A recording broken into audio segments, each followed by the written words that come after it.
जय जगन्नाथ। स्वागत है आपका बजट ट्रिप सीरीज के 11वें एपिसोड में, जहां हम आपको 3000 से 5000 के बजट में घुमाएंगे भारत के प्रख्यात धार्मिक स्थल पर। तो चलिए चलते हैं विश्व प्रसिद्ध धाम जगन्नाथ पुरी के प्रमुख स्थलों पर घूमने।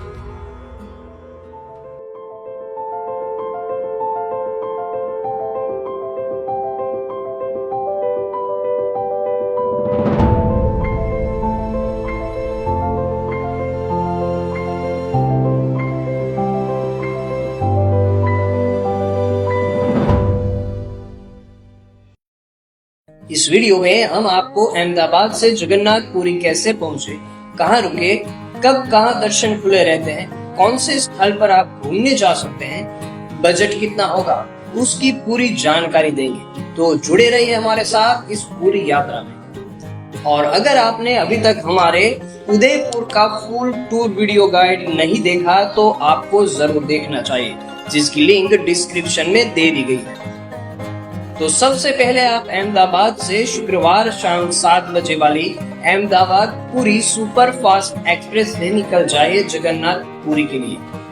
ये ट्रेन आपको करीबन 36 घंटे के सफर के बाद पहुंचा देगी पुरी जंक्शन, जिसका किराया करीबन 800 रुपए है।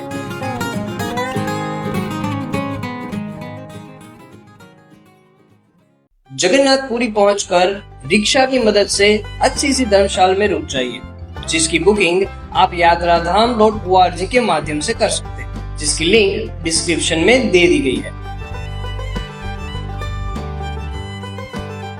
धर्मशाला में विश्राम करके पास ही में नाश्ता कर लीजिए, जो आपको 80 से 100 रुपए में मिल जाएगा। सबसे पहले आप जाइए जगन्नाथ मंदिर के दर्शन करने, जो सप्तपुरी में से एक और भारत के प्रमुख 4 धाम में से भी एक धाम है। तो चलिए मंदिर की पवित्रता को गहराई से महसूस करते हैं, जहाँ की हवा भक्ति से और जय जगन्नाथ के लयबद्ध मंत्र से गूंज रही है।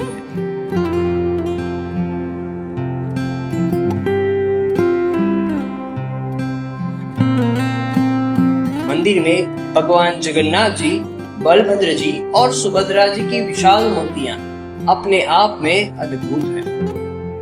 और हाँ, दर्शन करने के बाद यहाँ का महाप्रसाद ग्रहण करना ना भूलें। ये महाप्रसाद अपने स्वाद और पवित्रता के लिए जाना जाता है। भोजन ग्रहण करने के बाद जाइए परिसर में स्थित अन्य मंदिरों के दर्शन करने, जिसमें शामिल है विमला शक्तिपीठ, जो 51 शक्तिपीठों में से एक माँ दुर्गा को समर्पित मंदिर है। यहाँ के शांत वातावरण में थोड़ी देर बैठने के बाद फिर जाइए श्री मार्कंडेय स्वामी मंदिर। हिंदू धर्म ग्रंथों के अनुसार ये मंदिर भगवान शिव को समर्पित है और अमरत्व प्राप्त करने वाले मार्कंडेय ऋषि द्वारा स्थापित किया गया था। कहा जाता है कि ऋषि ने इसी स्थान पर भगवान शिव की कठोर तपस्या की थी, इसीलिए इस मंदिर का नाम उनके नाम पर रखा गया है। यहाँ दर्शन करने के बाद अब आप जाइए नरेंद्र पोखरी। यह विशाल तालाब अपनी शांति और पवित्रता के कारण एक आकर्षक स्थल है। रथ यात्रा के समय यहाँ भगवान जगन्नाथ जी, बलभद्र जी और सुभद्रा जी की मूर्तियों को स्नान के लिए लाया जाता है। यहाँ थोड़ा समय बिताने के बाद अब चलते हैं गुंडीचा मंदिर। ये वही मंदिर है जहाँ रथ यात्रा के दौरान तीनों भगवान को विराजित किया जाता है। अब यहाँ से जाइए गोवर्धन मठ, जो शंकराचार्य जी द्वारा स्थापित पीठों में से एक है। इस मठ की वास्तुकला और आध्यात्मिक महत्व को जानिए। अब समय है प्राकृतिक सौंदर्य का आनंद लेने का। तो अब आप जाइए स्वर्ग द्वार बीच। यहाँ का शांत वातावरण और सूर्यास्त का नजारा मनमोहक है, और यहाँ पर ही लोगों का अंतिम संस्कार भी किया जाता है। ऐसा माना जाता है कि यहाँ चीता को अग्नि देने से उनको स्वर्ग की प्राप्ति होती। अब जाइए गोल्डन बीच, जो यहाँ से सिर्फ 500 मीटर की दूरी पर है। अपनी सुनहरी रेत के लिए प्रसिद्ध ये बीच पर्यटकों को अपनी ओर खींचता है।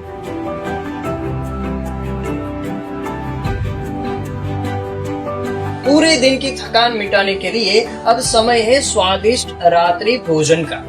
तो यहाँ पर अच्छे से भोजन करके चले जाए अपनी धर्मशाला में विश्राम करने।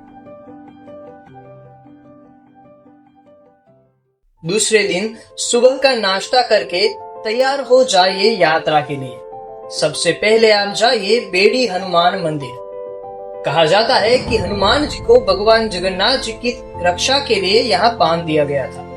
इस मंदिर की खासियत ये है कि यहाँ हनुमान जी को वानर रूप में नहीं बल्कि एक योद्धा के रूप में दर्शाया गया है।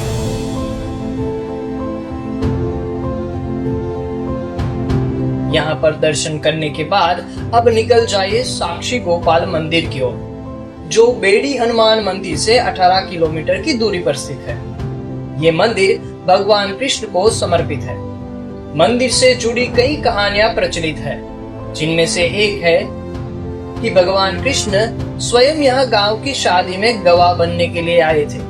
तो यहाँ थोड़ा समय बिताने के बाद निकलिए कोणार्क सूर्य मंदिर के लिए, जो यहाँ से करीब 50 किलोमीटर की दूरी पर स्थित है। यहाँ का सफर और ये मंदिर अपने आप में अद्भुत है।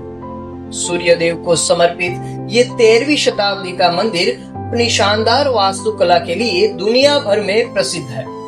इस मंदिर को सूर्य के रथ के रूप में बनाया गया है, जिसके 24 पहिए दिन और रात के 24 घंटों का प्रतीक है।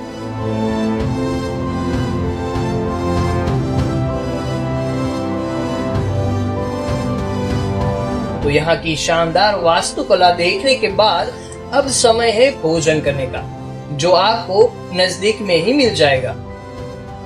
तो खाना खाने के बाद वापस लौट जाए जगन्नाथपुरी के लिए और अपनी धर्मशाला में विश्राम कीजिए। तो अब समय आ गया है खूबसूरत शहर जगन्नाथपुरी को अलविदा कहने का। तो रात को निकल जाइए पुरी रेलवे स्टेशन की ओर, जहां सोमवार और गुरुवार को 11:05 वाली पुरी टू अजमेर एक्सप्रेस आपको करीबन 34 घंटे और 30 मिनट के सफर के बाद पहुंचा देगी वापस अहमदाबाद जंक्शन पर। आज की यात्रा को हम यहाँ पर विराम देते हैं। अगले वीडियो में हम आपको घुमाएंगे माँ अम्बा के धाम गुजरात के अंबाजी में।